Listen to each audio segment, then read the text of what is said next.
Arguments की SIC की तरफ से सलमान अकरम राजा साहब ने मैं पटिशनर हूँ दूसरी उसमें पटिशन में जिसमें वो मेरे काउंसिल हैं, उन्होंने बड़े डिटेल आर्ग्यूमेंट्स किए और लॉजिकली आइन की स्पिरिट से बताया, प्रूव किया कि जब इंडिपेंडेंट्स इलेक्शन के बाद एक पार्टी ज्वाइन करते हैं, पॉलिटिकल पार्टी जो कि पार्लियामेंट्री पार्टी भी होती है, और उसको जब पार्लियामेंट्री पार्टी होने का सर्टिफिकेट मिल जाता है तो उसके बाद ही वो इस काबिल होती है कि उसको रिजर्व सीट्स दी जाए। तो उसके लिए ये ऑब्लिगेशन नहीं होनी चाहिए कि वो इलेक्शन से पहले जाकर अपने लिए रिजर्व सीट्स की जो वो है लिस्ट है वो कोई सबमिट कराए, जिससे प्रिंसिपली बहुत सारे जो नज़र आ रहा था कि हमारे जो बेंच के मेंबरान हैं उन्होंने उस पर बहुत क्वेश्चंस किए और इस रूल को इस्टेब्लिश किया कि बिल्कुल वो पार्लियामेंट्री पार्टी जो पॉलिटिकल पार्टी बाद में ज्वाइन करते हैं इंडिपेंडेंट्स वो हो सकती है। और इसके तनाजुर में बारहा अतर मिनल्ला साहब भी सवाल करते रहे कि ये ज़रूर बताया जाए कि क्यों PTI जो है वो बतौर पार्टी इलेक्शन नहीं लड़ी या उनके कैंडिडेट्स PTI के तौर पे इलेक्शन क्यों नहीं लड़ सके। लास्ट टाइम भी इन्होंने सवाल पूछा था कि इंडिपेंडेंट्स ने जाके अलग अलग बल्ला क्यों नहीं ले लिया। तो बहुत सारे सवालात हैं जो मैं यहाँ पे क्या जवाब दूँ, जिसको इलेक्शन कमीशन को एड्रेस करना चाहिए। और मेरा ख्याल है चीफ जस्टिस साहब को बुला के पूछना चाहिए कि उन्होंने जो फैसला दिया था उसकी इंटरप्रिटेशन या मिस इंटरप्रिटेशन इलेक्शन कमीशन ने कैसे की कि एक इलेक्शन की लड़ने जाने वाली सबसे बड़ी पॉलिटिकल जमात को डिसइनफ्रेंचाइज कर दिया, जिसके नतीजे में बल्ला छीना गया। और उस बल्ला छिन जाने का नतीजा ये निकला कि हमारे से हमारी रिजर्व सीट्स छीन ली गई हैं। ना सिर्फ ये कि इलेक्शन के बाद जो रिजर्व सीट्स मिलनी थी वो छीनी गई, इलेक्शन से पहले 5% खवातीन ने जो जनरल सीट्स पे इलेक्शन कंटेस्ट करना था वो भी छीन ली गई थी। तो सबसे ज़्यादा नुकसान अगर इस बल्ला छीनने का डायरेक्ट इलेक्शन लड़ने वालों को हुआ तो उसके साथ साथ पाकिस्तान तहरीक इंसाफ की खवातीन और वोटर्स को इसका बहुत ज़्यादा नुकसान हुआ, जिसकी तलाफ़ी के लिए हम इलेक्शन कमीशन में ही आए हैं। और मैं चाहती हूँ कि तमाम खवातीन की रिप्रेजेंटेशन करते हुए कॉन्स्टिट्यूशनल जो स्पिरिट है और उसकी जो इंटरप्रिटेशन है वो प्रॉपर तरीके से इस्टेब्लिश हो। और इलेक्शन कमीशन ने जो एक गैर आइनी एक्ट किया है जो आइन में दर्ज नहीं है कि प्रोपोर्शन ऑफ रिप्रेजेंटेशन के अगेंस्ट, यानी वोटर के वोट के तकद्दुस को पामाल करते हुए कि कुछ लोगों को कुछ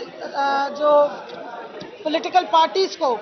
कम सीटें मिली हैं उनको रिजर्व सीटें उनके शेयर से ज़्यादा दे दी गई और वो वाली सीटें दी गई जो हमारा हिस्सा बनता था। सुन्नी ताब काउंसिल की सीटों को रोक दिया गया। सो अब इस पर बहुत डिटेल में सारी डिस्कशन हुई, बहुत सारे सवालात उठाए गए और एंड में जो सवाल आया है माशाल्लाह मैं बड़ी हैरान हुई। हमारे जज साहब ने बहुत अच्छी तैयारी की हुई थी कि उन्होंने जो हामिद रज़ा साहब हैं उनके बारे में और उनके कैंडिडेचर के बारे में और बतौर चेयरमैन SIC उनके बारे में काफ़ी सारे इलेक्शन कमीशन से सवालात उठाए हैं और सारे फैक्ट्स एंड फिगर्स अपने पास वो लिख के बैठे हुए थे। सो अब देखते हैं कि ऊँट किस करवट बैठता है। पहले ऊँट ने हमारी सीटें निकली हैं, हम तो चाह रहे हैं कि वो तरीके से वो सीटें वापस करें और पाकिस्तान तहरीक इंसाफ की वो खवातीन जो SIC ज्वाइन करेंगी इन सीटों को लेने के बाद और पाकिस्तान की आम खवातीन को असम्बली में रिप्रेजेंट करेंगी तो वो जो उनका हक है रिप्रेजेंटेशन का वो ना छीना जाए। ये मैं यहाँ बताती चलूँ कि आइन की स्पिरिट ये है कि क्योंकि खवातीन डायरेक्ट इलेक्शन लड़के उस तादाद में नहीं आ सकती असम्बली में तो उनकी तादाद फिक्स की गई है ताकि खवातीन की पाकिस्तान की असम्बलियों में रिप्रेजेंटेशन हो सके, माइनॉरिटीज़ की पाकिस्तान की असम्बलियों में रिप्रेजेंटेशन हो सके और वो लॉ मेकिंग में उस अवाम को, खवातीन को और अपनी माइनॉरिटीज़ की जो हक रिप्रेजेंटेशन है उसको पूरे तरीके से जस्टिफाई कर सके। तो अब ये इलेक्शन कमीशन और हमारी सुप्रीम कोर्ट पे डिपेंड करता है कि फ्री एंड फेयर इलेक्शन कराने में इलेक्शन कमीशन ऑफ पाकिस्तान बिल्कुल नाकाम रहा। हमारी ग्रीवेंसेस को डिले करके ट्रिब्यूनल्स में 180 दिन में जो पटिशनें भुगतानी थी वो अब तक नहीं भुगताई गई हैं, अभी जाके लगाई गई हैं, बल्कि इलेक्शन ट्रिब्यूनल्स ही नहीं बनाए जा रहे थे। सो एक स्टोलन मैंडेट वहाँ चल रहा है और दूसरा इलेक्शन के बाद रिजर्व सीट्स पर डाका डाल दिया गया। सो मैं समझती हूँ कि इस पर चशम पोशी नहीं होनी चाहिए। बारहा आज मुख्तलिफ हमारे जज हजरात ने यह सवाल उठाया कि PTI ने बतौर पार्टी आके पटिशन क्यों नहीं डाली, जिस पे सलमान अकरम राजा साहब ने बताया कि पटिशन डाली लेकिन उसको एक्सेप्ट नहीं किया गया और सुप्रीम कोर्ट के ऑफिस से ही बाहर से रिजेक्ट कर दिया गया।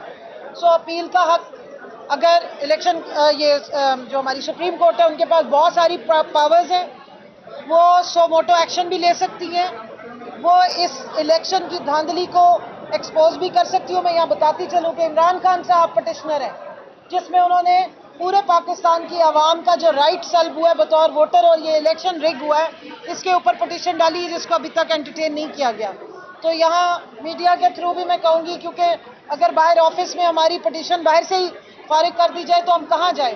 تو ہماری آواز سنی جائے، اور جتنی بھی الیکشن سے ریلیٹڈ، دھاندلی سے ریلیٹڈ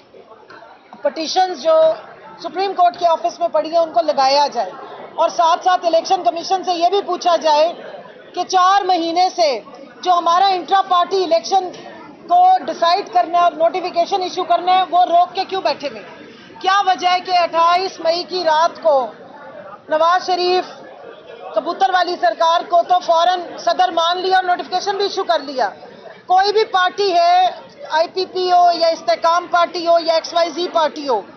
جب وہ اپنی انٹرا پارٹی الیکشن یا پارٹی سے ریلیٹڈ کوئی بھی چیز الیکشن کمیشن کو بھیجے تو الیکشن کمیشن گھر جا کے ان کو دے کر آتے ہیں، ساتھ مٹھائی کا ڈبہ بھی دے کر آتے ہیں. اور ہم 3 دفعہ الیکشن کرا چکے، اور اتنی فسطائیت میں کرایا، پولیس گردی میں کرایا، اس وقت کرایا جب ہمیں چھوڑا ہی نہیں جاتا تھا، اور کیسے ہمارے اوپر دھاوے بولے گئے. اس کے باوجود انٹرا پارٹی الیکشنز کرانے کے بعد اس پہ اعتراضات لگاتے ہیں اور سمبل ہمیں گرانٹ نہیں کرتے. تو یہ الیکشن کمیشن کا جو ایک بائسڈ رویہ ہے ٹورڈز پی ٹی آئی، اور جو فسطائیت کو اوور لک کیا گیا. میں پٹیشنر رہی ہوں، بطور پٹیشنر این اے 166 جب میرے خلاف میرے پروپوزل سیکنڈرز کو اٹھایا گیا، میرے ساتھ اور بہت سارے کینڈیڈیٹس کے ساتھ یہی سلوک کیا گیا کہ ہمیں باہر نکل کے ہمیں الیکشن لڑنے کی اور کیمپین کرنے کی اجازت نہیں دی گئی. تو ہم نے الیکشن کمیشن کو پٹیشن دی، اپلیکیشنز دی، جس پہ انہوں نے آنکھیں بند کر لی. تو ہم صرف اتنا ہی کہیں گے کہ ہمارے خلاف تو آپ پارٹی بنے ہوئے ہیں، لیکن پاکستان کی عوام پہ رحم کریں، کیونکہ ٹیکس پیئر کے پیسے سے یہ کانسٹیٹیوشنل ادارے جو ہیں یہ چلتے ہیں، اور یہ اسی لیے بنائے گئے ہیں کہ کانسٹیٹیوشن جو ہے، جو آئین کی اسپرٹ ہے، وہ جمہوریت کی روح کو پریونٹ کرتا ہے، وہ جمہور کی آواز کو اٹھاتا ہے، اور وہ جمہور کے جو حقوق ہیں، جو ان کے رائٹس ہیں، اس کی پروٹیکشن کرتا ہے. سو اسی کی آس لگا کے آئے، اور کسٹوڈین آف کانسٹیٹیوشن جو ہے یہ بڑی عدالت ہے سپریم کورٹ. اس کے بعد تو پھر ہم اللہ کے سامنے بیٹھ کے فریادیں ہی کر سکتے ہیں، ہم پہلے بھی کر رہے ہیں. اگر ادھر بھی ہماری سنوائی نہ ہوئی تو پھر دیکھتے ہیں، پھر وہ اگلا فورم تو پھر اور آخری فورم وہی رہ جاتا ہے.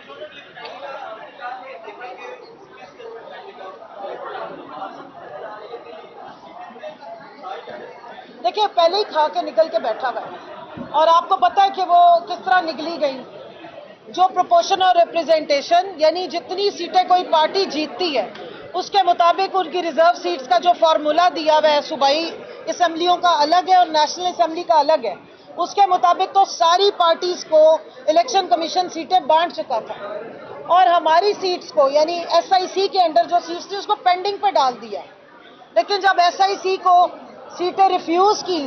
تو وہ ساری سیٹیں خیرات کی طرح، ریوڑیوں کی طرح، یا پتہ نہیں مٹھائی کا ڈبہ سمجھ کے محبت میں جو ہے وہ انہی دوبارہ پارٹیوں کو بانٹ دی گئی، جس کی نہ کوئی پیچھے مثال ملتی ہے، نہ کانسٹیٹیوشن میں کہیں یہ لکھا ہے، نہ الیکشن ایکٹ میں یہ لکھا ہے کہ اگر جیتی کوئی اور پارٹی ہے، ریپرزنٹیشن کسی اور پارٹی کے پاس ہے، تو اس کے حصے کی ریزرو سیٹیں آپ ان پارٹیوں کو دے دیں جن کے پاس 2 سیٹیں ہیں. کے پی میں ایک زبردست مثال قائم ہوئی ہے، 2 سیٹیں جیتنے والی پارٹی کو 4 یا 6 ریزرو سیٹیں اٹھا کے دے دی گئی ہیں. جبکہ میں آپ کے توسط سے عام عوام کو بتاتی چلوں کہ نیشنل اسمبلی میں اگر پنجاب سے آپ کی 4.21 سیٹس آئیں تو آپ 1 ریزرو سیٹ خاتون کی پا سکتے ہیں، یا تو مفت میں اٹھا کے بانٹ دی گئی، یعنی عوام نے آپ کو ووٹ بھی نہیں دیا، آپ کے ممبران ہیں ہی نہیں اسمبلی میں، لیکن آپ کو فری میں ریزرو سیٹس دی گئی ہیں. تو یہ فری ٹریٹ الیکشن کمیشن اپنی طرف سے بانٹنی بند کرے. یہ سیٹیں عوام کی امانت ہیں، یہ سیٹیں عوام کے ووٹوں کی وجہ سے ملی ہیں، اور اس پہ انہی کا ہی حق ہے جن کو یہ سیٹیں دی گئی ہیں. سو اب ہماری پوری نظریں اس وقت سپریم کورٹ کی طرف ہیں کہ الیکشن کمیشن کے اس غیر آئینی جو ایکٹ ہے اس کو سیٹ اسائڈ کیا جائے، اور یہ سیٹس جن کی بنتی ہے یعنی سنی طاعت کونسل کی بنتی ہے ان کو دیا جائے، اور یہ ورکرز کی امانت ہے، یہ پاکستان کی عام خواتین اور پاکستان کی جو مائنورٹیز کے ٹرو ریپرزینٹیٹیوز ہیں یہ ان تک پہنچنی چاہیے. اوکے جی، تھینک یو.